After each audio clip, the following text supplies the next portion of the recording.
瑞渊，这些你先用着，若是不够了再告诉我。三叔破费了？不破费，这些啊都是我从王府里拿的，花不了多少银子。好了，你们2个人都饿了吧？我今天做了一些豆腐，做了豆腐羹，你们快来尝尝。做了豆腐？王姐姐家里有石磨，在她家里磨了一些豆子，做了一大锅的豆腐。说着，他转身去灶房准备端豆腐出来。哎，我来，让我来，你去歇歇。三王爷挽起袖子，一改方才乡绅老爷的模样，弯着腰干起活来。待一家人吃过饭之后，杜婉春拿出一张图纸：“娘，三叔，我看了一下，我们宅子后方有一片的小土堆，要不把这块地买下来，再建新房吧？”好呀，只不过这块地好像是朱家的，也不知道他们卖不卖。我们明天去问问。也好，我们先问问看，若是卖的话，我们就买下来，这样就可以建大宅子了。这个朱家以前是陈家的邻居，后面一片小山堆都是他们的地，只不过后来朱家的儿子考中了秀才，所以一家人搬到了成安县，只留下那块空地。这次乡试正巧朱家儿子也参加了。瑞渊，那朱家2儿子这次考得如何？我记得榜上并未有他的名字，看来是落榜了。朱家那2儿子，我在考场的时候见过一次，自视清高，落榜倒是也正常。明日我们去朱家的时候，一定要小心说话。娘，你放心吧，不会有事的。我还不是怕那朱家不肯卖地。不急，就算他们不卖，我们也有其他的办法。也行。翌日吃过午饭后，周大娘和杜婉春坐着马车来到了成安县，随后走进巷子，来到朱家门口。周大娘敲了敲门：“朱婶子，在家吗？”朱家里面一片安静。朱婶子，在家吗？没过多久，大门开了。朱老二见着来人，十分不耐烦地问道：“你们找哪位？”你就是老二吧？我是长留村周家的，之前住你们家隔壁。你们找我干什么？想找你爹娘，看看你们家在长留村的那块地卖不卖？不卖，你们快走。我们出30两买。你们是听不懂人话吗？我说不卖就不卖。朱二公子，这块地卖与不卖，最好还是先要告诉你爹娘。哼，瞧你说的，难道我家的这块地我就不能做主了？那地好像也不是在你的名下。我再说一遍，你们给我滚！朱老二说着，转身进屋去拿棒槌。朱老二，你还想打人不成？你没看到我家儿媳妇有身孕了？你给我住手！杜婉春趁着周大娘动手之前，用力拧着朱老二的手腕。快放开我！姑奶奶，你快放开我！朱二公子，下次若是再这么莽撞，可就不是一只手了。姑奶奶，你快放开我吧！婉春，你没事吧？娘，我没事。婉春，没想到你的力气这么大。以前在家的时候时常被人欺负，所以渐渐就练就了这本事。就在这时，朱老二的爹娘回来了。哎呦，周妹子，你怎么来我家啦？周大娘一怔，将方才的事情说了一遍。朱婶子大步走到朱老二跟前：“你这个混小子，自个儿没有高中，就把气撒到别人身上，真是一个孬种，连个有孕之人都打。瞧我今天不打死你！”别，娘，我知道错了，你别打我了，娘。该打，对女人动手本就混账，还对有孕之人动手，那就是畜生都不如。今个不好好教训你，枉为人父。爹娘，我知道错了，还不快给你周婶子和嫂子道歉！周婶子、嫂子，今个是我不对，请你们大人有大量，原谅我这一次。老朱家的，这孩子呀，的确要多管教。今儿个是碰到我们，换作是其他人，估计他的腿都能被打断。啊，是，周妹子说的对，以后啊，我们一定好好教导他。说完还不忘朝朱老二瞪了一眼。不能高中也就罢了，要是连个人都做不了，就算高中了，那也是个贪官。是，娘。朱婶子一听周大娘要买他们在长留村的地，行，这块地我们要着也没什么用，若是你们不说啊，我们都快忘了。那这块地30两银子如何？啊，哪里还需要30两银子呀？这块破地也就值10两银子啊。是啊，那块地本来我们还想着你们若是想用就送给你们，哪里还需要这么多银子。朱婶子还因为刚才的事情而内疚呢，转身进屋，从房间里面拿出了地契。来，你收着吧，30两银子就不用了。你若是觉得心里过意不去啊，那就只给我10两银子就行了。老朱家的，我们就各退一步，我给15两银子。这样，我家在长留村还有一块菜地，你若是不嫌弃的话，我就把这块菜地送给你，也当是赔罪了。正巧我们那块地啊，空着也是空着，你们去种，我们瞧着也开心，免得被其他人给占了。老大这媳妇儿是不是过2个月就要生了呀？大概还3、4个月吧。哦，那也快了，到时候生了一定请我们吃红鸡蛋啊。那是自然，何止是红鸡蛋，喜糖果子都有。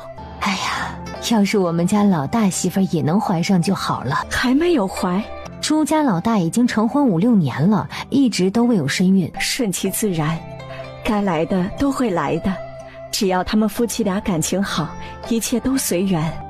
是啊，我也是这么想的，所以很少跟他们开口提这事儿。朱婶婶，别急，会有的。杜晚春和周大娘拿着地契回了家。怎么样，朱家人卖地没有？卖了啊，真是太好了！明儿个我就找泥瓦匠来把房子建起来。现在已经是秋日了，一定要赶在冬日之前把房子建好。行，可以就找上次给我建房子的小何，他不仅手艺好，为人也老实本分。都听你的，今儿个累着了吧？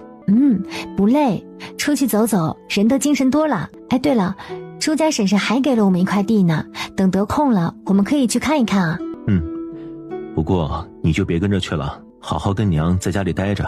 那好，你和三王爷小心一些，别在地里面碰到蛇了。你放心，我们会小心的。杜晚春缓缓朝着屋里走去，见桌上已经放着煮好的热汤，这个是三叔做的。是啊，他每天就想着煮什么东西给你和娘吃。杜晚春拿着勺子吃了一口，三叔还真是有心啊。有心是有心，我只是担心日后若是我们回去了，娘和三叔就不能如此了。那也不一定啊，说不定娘和三叔能修成正果呢。也对，我娘这么多年来不容易，若是有个人能够照顾她也好。说着，他拿出一个食盒，打开盖子，拿出一块糕点递给他。这个是上次三叔带回的，还有一些。只见这个是周大娘手里的那一份，看来她都没有吃，全都留给了自己。待杜晚春吃过之后，周瑞渊带着三王爷来到了朱婶子家的那块地。这块地好是好，就是要花时间来除草。没事，这里的草虽然多，但是不深，我们今天只用1下午的时间，应该就能够全部除完。行，开始吧。两人忙了好一会儿。哎呀，还是昭儿在这里好，他一个人估计就可以把这里的草全部除完。三弟啊，一身的劲，也不知道现在他在关外怎么样了。对了，前2日你小舅派人送了一封信给我，好像是说昭儿立了军功，这是好事啊。早点立军功，我们就可以早点回去。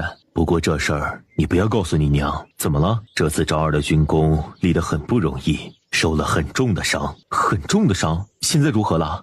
你放心，他现在已经没事儿。说来也是运气好，中了一箭，但是那箭正巧避开了致命的地方啊！的确是不能让娘知道，不然娘可又要担心了。二人正说话的时候，草丛里突然穿过一条蛇。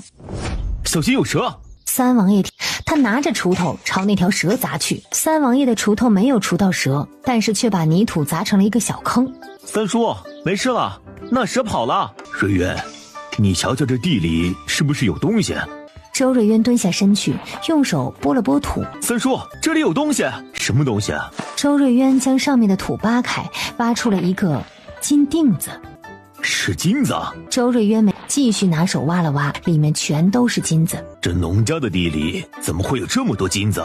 三王爷跟着一同挖，最后足足挖出了100多块，一块黄金大概是50两，这里一共大概是5000多两黄金。三叔，你看这上面是什么？只见上面刻着一个陆字。这是陆家的金子。周瑞渊点头，没错，这个就是我们陆家的金子，当初被孙管家带走的那一批金子。这些金子为什么会在朱家的地里呢？那难不成孙管家和朱家人有什么关系？说不定还真有什么匪浅的关系。这块地是2年前才开始荒废，孙管家是3年前离开的京城。这期间他估计来这里将金子埋在这里，一定是知道朱家人不会回来这里种地，又或者他人就在朱家，知道朱家人什么时候开始种这块地。你说的没错，我们先把这些黄金带回去，等找机会将这些黄金融了。哎呀，这么多黄金，我们可以把房子再建大一些，或者招兵买马。三王爷立刻明白了他的意思，跟着一同走。二人来到家中，将此事告诉了周大娘。娘，你知道朱家都有些什么人吗？除了朱家那2公婆之外，他们还有2个儿子，小儿子还没有娶妻，大儿子娶了一个外乡人。娘，你知道他家儿媳妇儿是哪里人吗？这就不知道了，平时都没有仔细问过，不过听这口音，应该还是青州府的人。青州府？娘，你和晚春当时去买地的时候，他家的大儿媳可也在身边？没有在身边。那银子若是当真被那朱家大儿媳埋在了地里，那他应该没有想到这块地会被卖。若是知道这块地被他们给卖了，他一定会寻过来的。相公若是对他有怀疑，我们过些天得空了，去朱家见一见不就知道了。这么多金子，估计能换不少铜板。我们要不要在京城再开一个香料铺子啊？前段日子您二弟写信来就是这么说的，想要再开一间香铺。我们就拿一部分的金子在京城开一间更大的香铺，最好是比袁家以前的香铺都要大。我们家的米这么香，不如在成安县和京城都开一家米店，就把我们家里的米运过去卖。一家人就这么商定了，拿出一些金子来建房子，再拿出一部分开香铺和米店，剩下的全部给周昭和他们的小舅招兵买马。一日一早，周大娘便带着王婶子再做一批香。王婶子提出在村里找2个可靠的姑娘一起来制香。现在在哪里找可靠的姑娘呢？我这些天帮你瞅瞅，若是有合适的，我就带过来给你瞧瞧。那就多谢王姐姐你了。周瑞渊和杜晚春准备去朱家一趟，他们还没出门呢，朱家就来人了，是朱家大儿子和朱家大儿媳。你就是周家的老大吧？没错，我是。我爹娘昨天是不是送了一块地给你们？没错，怎么了？我爹娘在没有过问我们的情况下就把地送给了你们，我们2夫妻想从你们手里又把这块地买回来。你们已经许久没有在这里种地，为什么一定就要这块地呢？我们朱家从小就是吃这块地长大，所以对他感情十分深厚。若是我不愿意卖呢？我都说了他们一定不愿意卖，你还不信？你们周家应该也不缺这一块地吧？我们给30两给你们，拿着这笔银子，你们还可以再去买2块地。巧了，我们昨天去地里看了，觉得那块地还不错，所以不想卖。你们去地里看了？周瑞渊点了点头。那地里有件很重要的东西。什么东西？是我爹留给我的东西。你爹？你爹是哪里人？我的确在地里挖出来一些东西，不过你既然说是你爹给你的东西，那得让你爹亲自来拿。你说让我爹来拿？我们周家绝对不会占别人的东西，但是我们得确定那东西是不是你们的，你必须得让你爹来作证，不然这东西我是不会给你们的。好，我让我爹来。朱家大儿媳答应了，让他爹亲自过来要银子。过了2、3天，他真的来了。老人家啊，你找哪位？我是来拿那地里的东西的。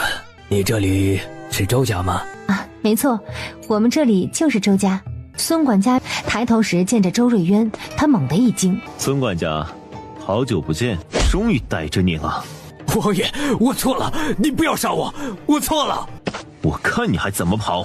孙管家，你先别跑，我们又不是来杀你的，我们只是有些事情想要问你。殿下你说，我把我知道的都告诉你。好你个孙管家，我爹娘一直对你不错，你居然联合外人，害得我陆家家破人亡。娘娘，我也是没有办法呀，我要是不这么做的话，连我自己都会没命。对了，你们不是拿走了地里的金子吗？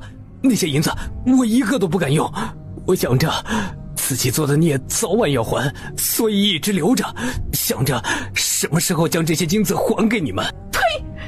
不是要给我们留吧？是你自己根本就不敢用，你怕你用了这些银子，那些人就会寻过来，对不对？孙管家，你也知道我们陆家人巴不得想要杀了你，想要我们放了你也可以，但是你必须老老实实回答我的问题。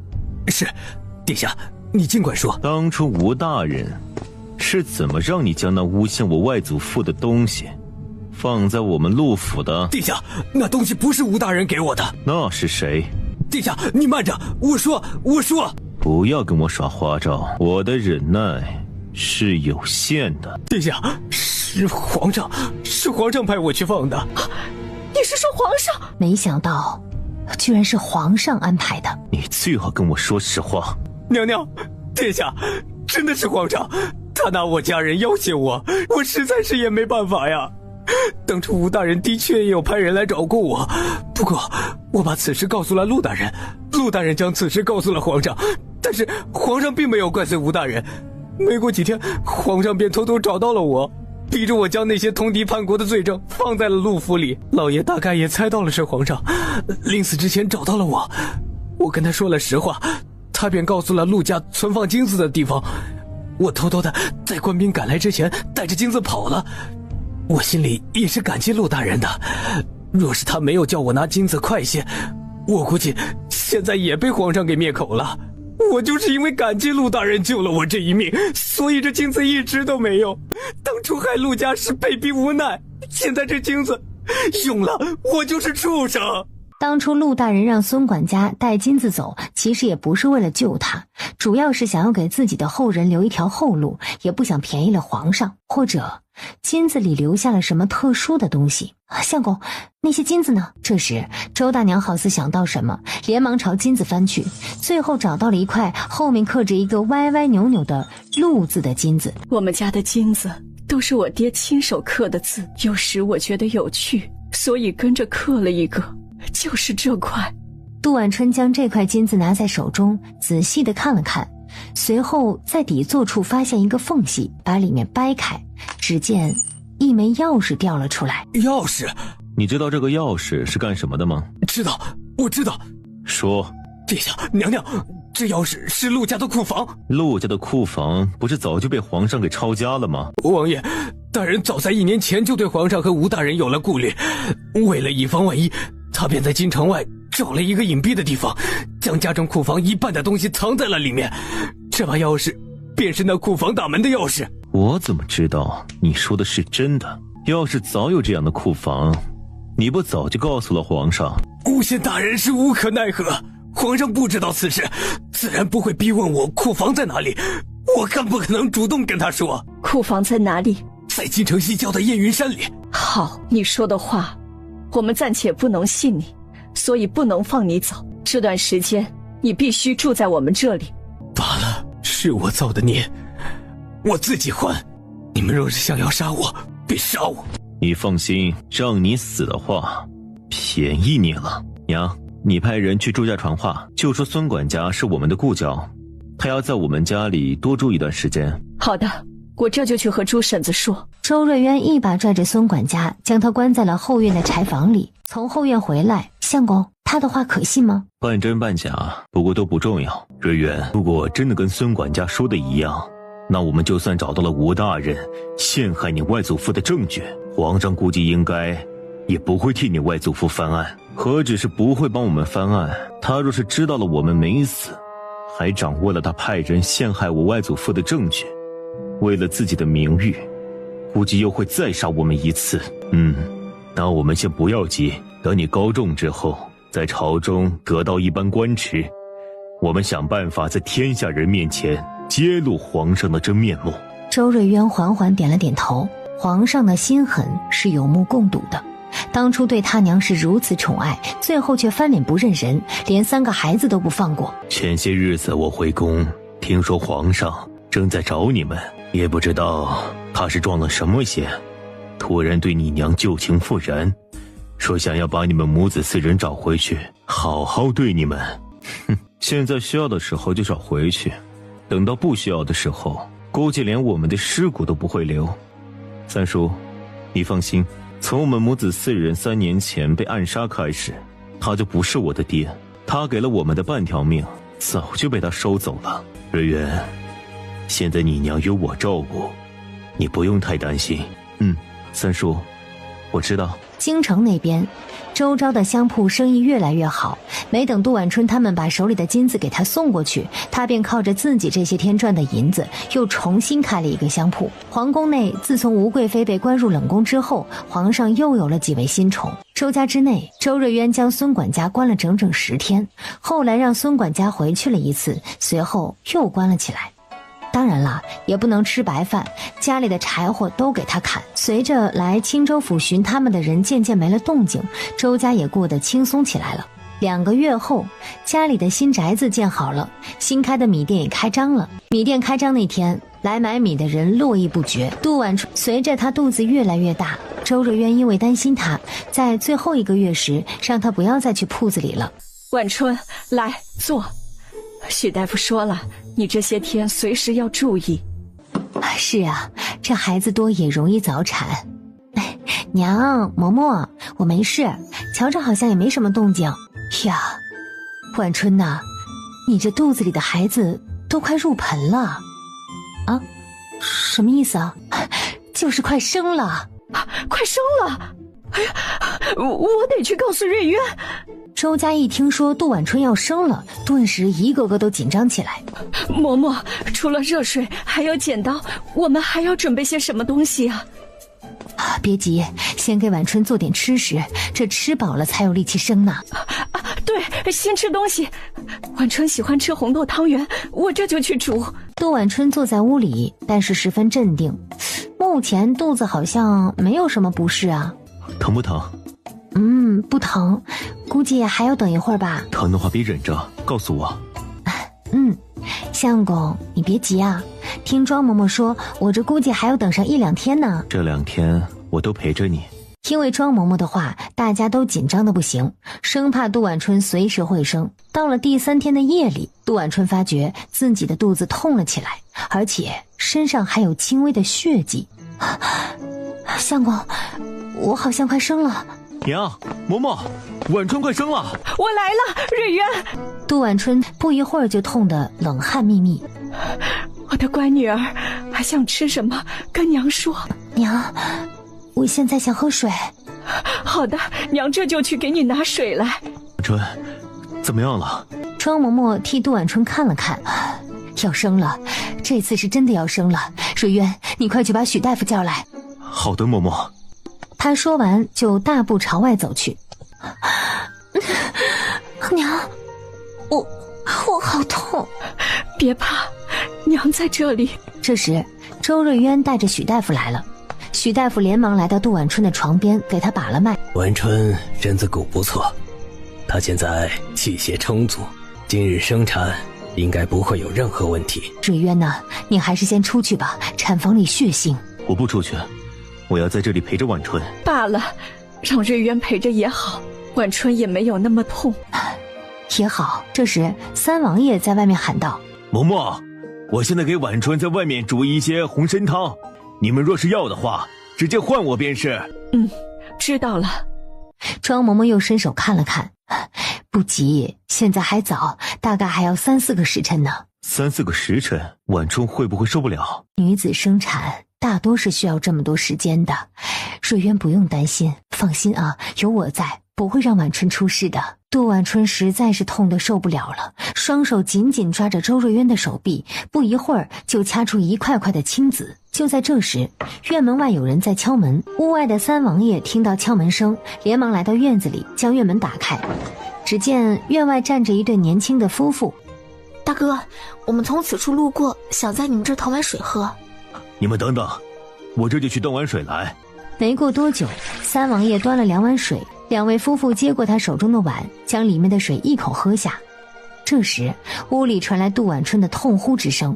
你们家有人生产？我们家的儿媳正要临盆。女子听后从怀里拿出一小盒子。大哥，这个是我们家的秘方，给生产的女子吃下能缓解疼痛。真的能缓解疼痛？放心吧，这东西对身体无害，不信的话可以试试。三王爷拿着盒子犹豫着，但是听着屋中杜晚春的叫喊声，心里一下受不住了。行，多谢二位，我去给我家大儿媳试试。说完便朝屋里走去。两夫妻站在门口看着，脸上都有担忧。三哥，你说这药他们会吃吗？当然会，你等等。这时，屋里的喊声突然停止了。害我白担心一场。你还是要继续在这里看，还是回去？我再瞧瞧看。屋内，杜婉春吃过三王爷让周大娘拿进来的药之后，肚子当真没有那么疼了。婉春，好些了没有？娘，我好多了啊！这还真的是神药啊，吃过立马就不疼了。哎呦，婉春呐，我看看，哎呦，快了，估计天亮之前孩子就能出来了。杜婉春点点头。周大娘连忙起身去把红参汤给端过来，坐到一旁喂给杜婉春喝。1个时辰后，杜婉春和周瑞渊的第一个孩子出生了。夫人，婉春生了，是个大胖小子。杜婉春探头想要看孩子，庄嬷嬷笑道：婉春啊，不急，还有呢，快用力。杜婉春听了周嬷嬷的话，收了神色，抓着周瑞渊的手臂一用力，随着一声婴儿的啼哭，庄嬷嬷大笑：婉春啊，第2个出来了，也是个大胖小子。又是个小子。是啊，又是一个小子。这婉春会不会跟夫人一样，也是生3个儿子啊？周瑞渊拿着帕子给杜婉春擦了擦汗。还有一个是吗？是，没错，得要婉春继续用力。杜婉春现在一股脑的只想用劲儿，抓着周瑞渊的手臂使劲儿。没过多久，又是一声婴儿的哭声响起。哎呀，这是个闺女。这孩子长得跟婉春一模一样，真好看。杜婉春抬头看去，还是能看出来跟周瑞渊是一模一样。这样看来，女儿长得像她，儿子长得像周瑞渊。娘子辛苦了。相公，可能需要再给孩子取个名字了。之前取了义和玉，那老大就叫周义，老二就叫做周玉。那老3呢？锦，就叫周锦。好，这名字好。然后小名就叫绵绵。那好，我们的女儿就叫绵绵。瑞渊、婉春这2个的小名呢？就叫老大老二。老大老二？这俩孩子长得有些像，叫老大老二容易区分。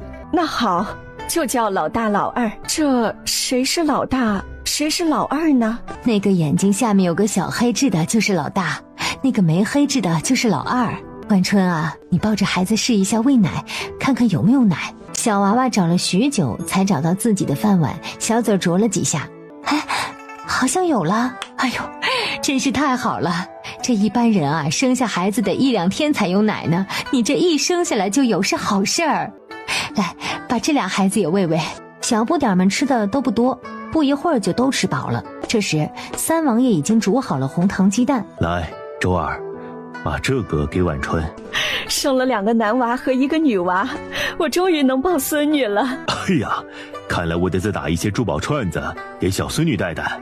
何止是珠串，我要再买一些布料给我家小孙女多做几件衣服。行，下次我带你一起去买。周大娘笑得合不拢嘴的，端着红糖鸡蛋来到了杜婉春的屋里。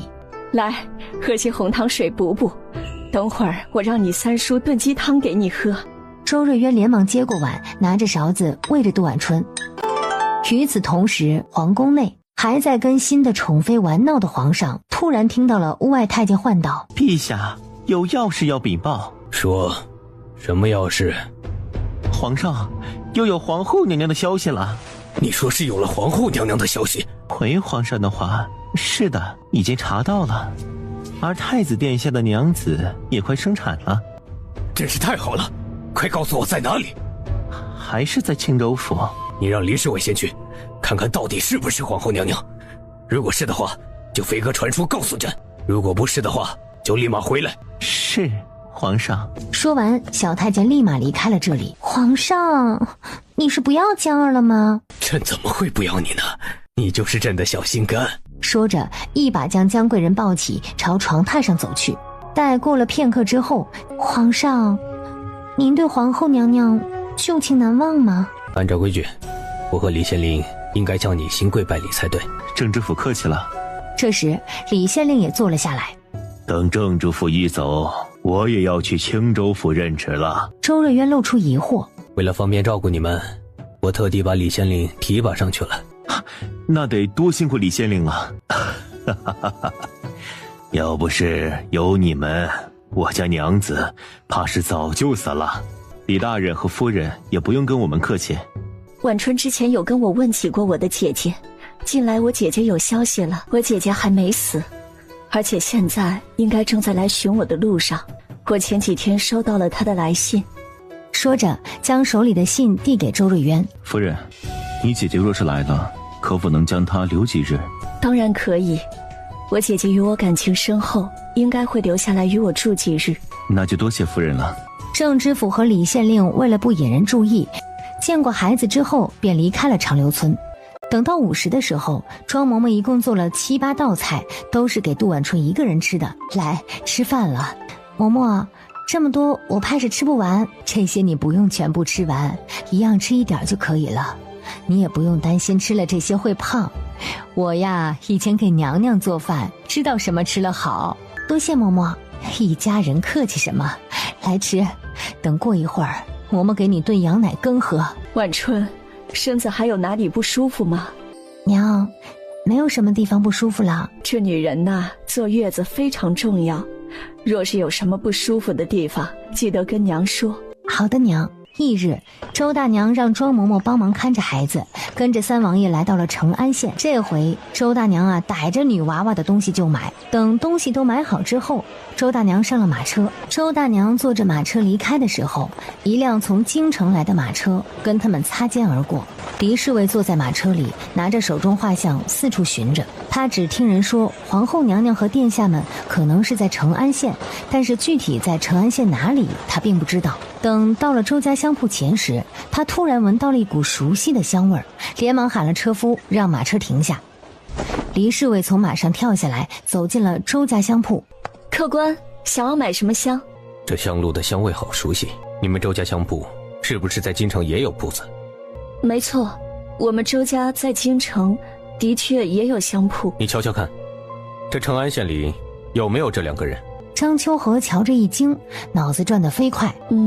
不认识。黎侍卫见他回答的这么干脆，也不像是在骗人，就没有再继续问下去，转身准备去其他地方问。这位公子是要寻什么人吗？黎侍卫点头。要不你把这画像放在我这里，我帮你问问。我这里客人多，比你一家家去问要好。不用了。说完就离开了香铺。张秋和觉得不对劲儿，连忙朝铺子里的伙计说：你们看着铺子，我有事去就回。张秋和连忙找了一辆马车，朝着长留村赶去。等他到了周家时，天已经黑了。周婶婶，晚春，张娘子，你怎么来了？周婶婶，今天铺子里来了一个京城来的男子，他拿着画像向我打听你。你是说从京城来的？没错，他还说我们的香露和京城的香露味道一样。周大娘听着，脸色立马沉了下来。他人现在在哪里？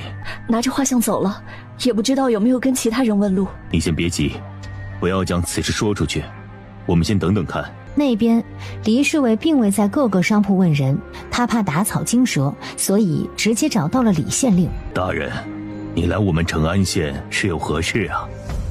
我是受皇上的命令来这里寻人的，希望李县令能够配合我们。大人，你想要我帮你寻什么人呢？黎侍卫将自己手中画像拿出来。李县令一看是周大娘和周瑞渊，心里也是一惊。这2个人瞧着有些眼熟，他们现在人在哪里？我记得不太清了。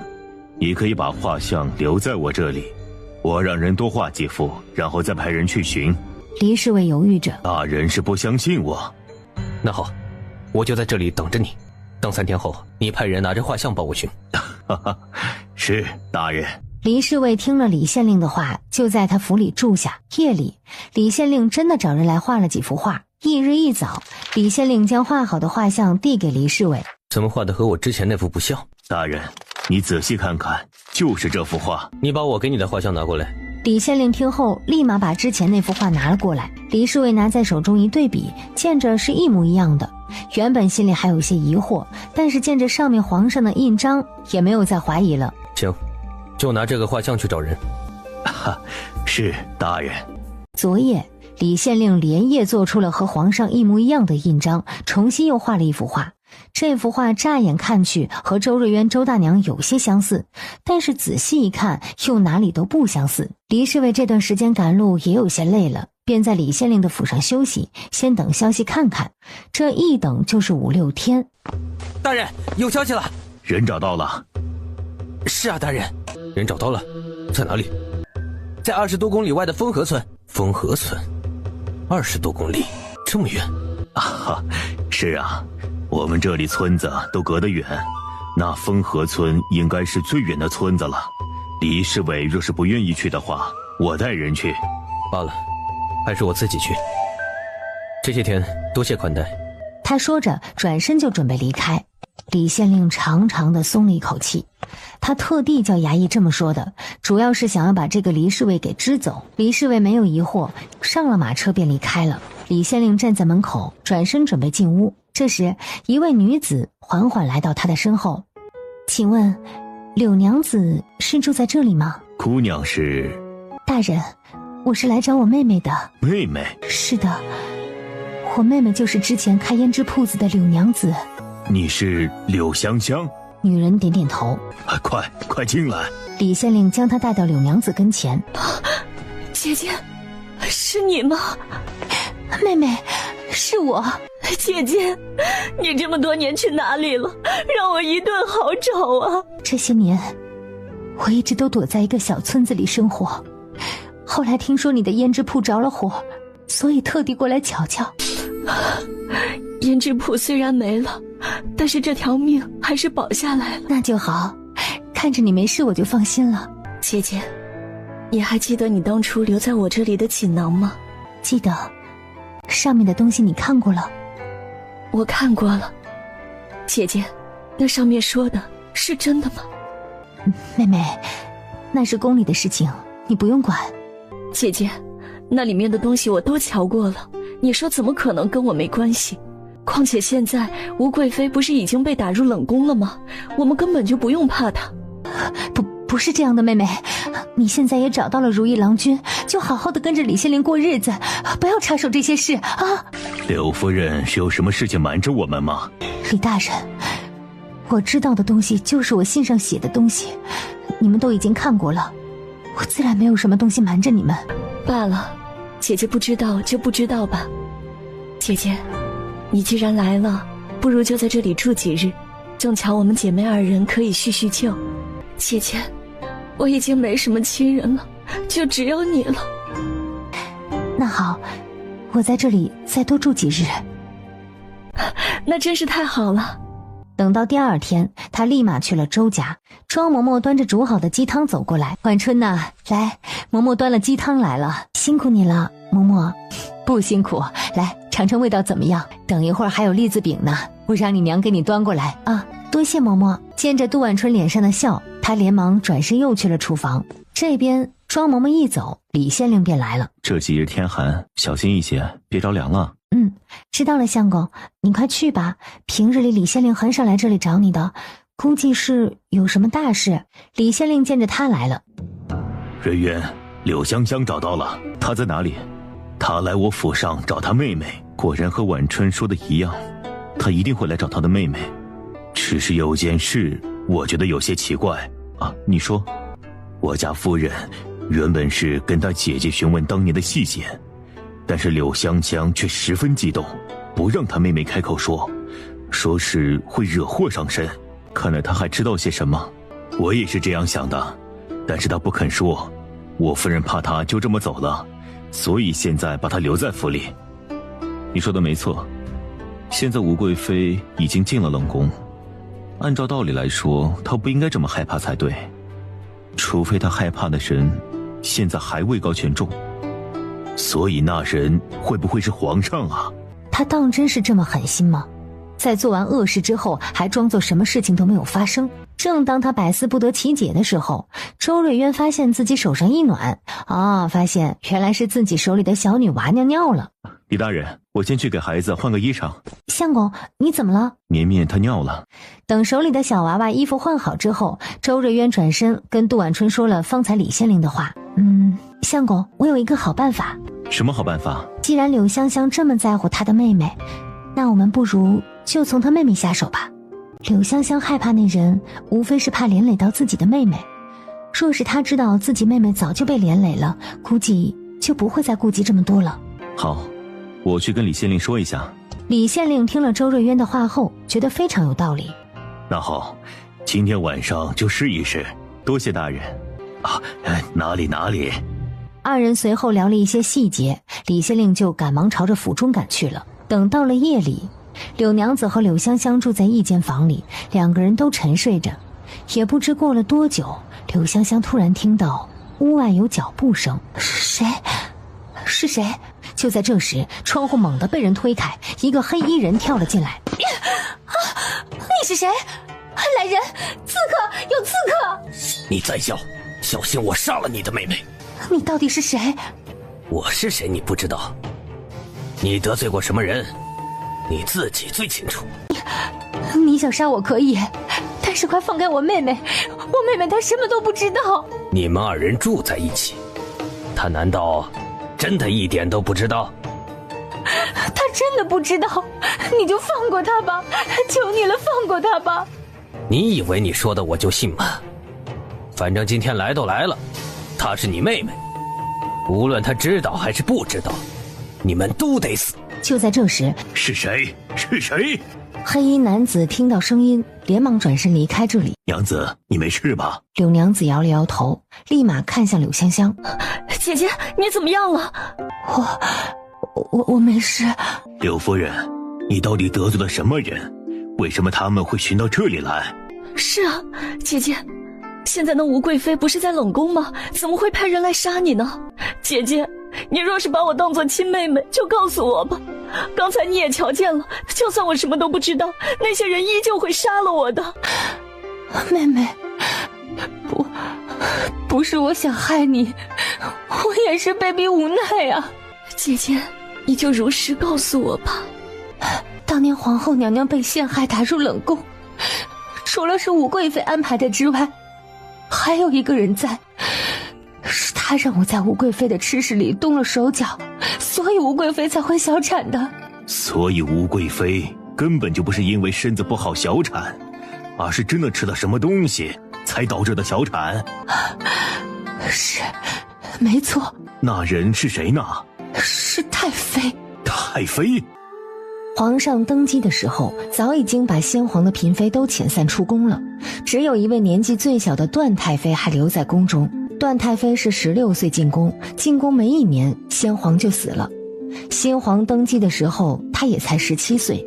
李县令从柳香香的口中得知了太妃一事之后，第2天立马再次赶到了周家。收和，他说了没有？说了，都说了。将昨夜柳香香说的事情都告诉了他们。你是说段太妃？是的，如今后宫中只剩下她这位太妃了。我进宫10多年，和段太妃走得也比较亲近，她待人向来和善，平日里对我也是多加照顾，怎么可能是她？俗话说，知人知面不知心。周儿，你许是被她给骗了。周大娘从小是父亲母亲大哥宠爱下长的，等进了宫之后才知道后宫女人的可怖。但是段太妃不同，她不仅时常照顾她，还教她怎么治理后宫，所以这么多年来，就算后宫嫔妃不断，她也做了10几年的皇后。如今却有人告诉她，原来所有的一切都是假的。李大人，柳夫人可有说段太妃为什么要这么做？这个她倒是说了一些，好像是因为段太妃和皇上的关系也有些不清不楚，只是这种关系实在是不伦不类，实在是不好明面说。没想到居然就是为了一个男人，他竟然把我们母子4人害成这样。不好，出事了！怎么了，日月？如果这事是段太妃所做，那她绝对不会这么轻易的放手。现在皇上大张旗鼓的派人来长留村寻我们，段太妃定是也派人跟了过来。这该怎么办？先别急，上次来寻你们的人已经带着假的画像去了邻村，一时半会儿应该找不到这里来。若是他真的派人找了过来，那我们就来个鱼死网破。他不想让我活，我就拉着他一道下地狱。放心，有我在这里，就算他的人找到这里来了，我也不会让你们有事。就在这时，周瑞渊怀里的孩子突然哭了。这孩子怎么了？估计是饿了，我带去让婉春喂喂。你们先聊着，我去婉春屋里。窦婉春听着孩子的哭声，绵绵饿了吧？是的，这个瑞渊天天就把孩子抱在手里，连他饿了都不知道。这孩子也喜欢他爹，闹腾的时候只要他爹抱着就好了。等过几日，我就去县里给孩子们找个奶娘，你也轻松一些。周瑞渊这几天一直在村子里面打听奶娘，但是还没有寻到合适的。方才屋外的话，杜婉春听到了一些。娘，你别太担心，如今我们日子越来越好了，二弟在关外也有了自己的兵，我们不怕那太妃。娘，你放心吧，这里离着京城10万8千里呢，那些人的手还伸不到这里来。周大娘听了她的话，心情一下子又好了许多。这时庄嬷嬷又端了吃食来了，除了燕窝还有好几种滋补的食材。这时一旁摇篮里的老大老二也醒了，周大娘和庄嬷嬷一人抱着一个孩子哄着。原本大家还在因为段太妃的事情而担忧，随着孩子们醒来，屋子里又热闹起来。李大人，这些天可能要辛苦你帮忙多盯着点进城的人。哎呀，放心，我一定会多派些人手到城门口。周瑞渊听后微微点头。皇宫内，皇上一连宠幸了姜贵人好几天，后宫嫔妃们一个个羡慕不已。今日他刚准备去姜贵人的宫殿，被一位宫女拦了下来。陛下，太妃想要跟你一同用晚膳。太妃说皇上已经许久没有去她那儿了。行，你跟太妃说一声，朕等会儿就去她那里用晚膳。是，陛下。皇上无奈去了段太妃的宫里。我听说你近来非常宠爱姜贵人。她非常懂事。我记得你以前也是这么说皇后的。皇后已经死了，你不用再提她了。段太妃并没有再多说什么，而是将她留下来继续用了晚膳。这晚皇上并没有离开段太妃的宫里，直到第二天一早才出来。等他回来之后，那位还受宠的姜贵人就被打入了冷宫。没有人知道为什么，只知道皇上又有了新的宠妃。只不过这位宠妃没有再像吴贵妃那样备受宠爱。离着青州府外数十里的凉亭内，只见一个领头的黑衣人拿出地图，指着上面说：太妃娘娘说的地方就是这里。没错，就是这里，长安县。太妃娘娘派出去的人跟着陛下的亲信一路来到了这里，想必皇后娘娘和殿下就在这里。太妃娘娘怎么说？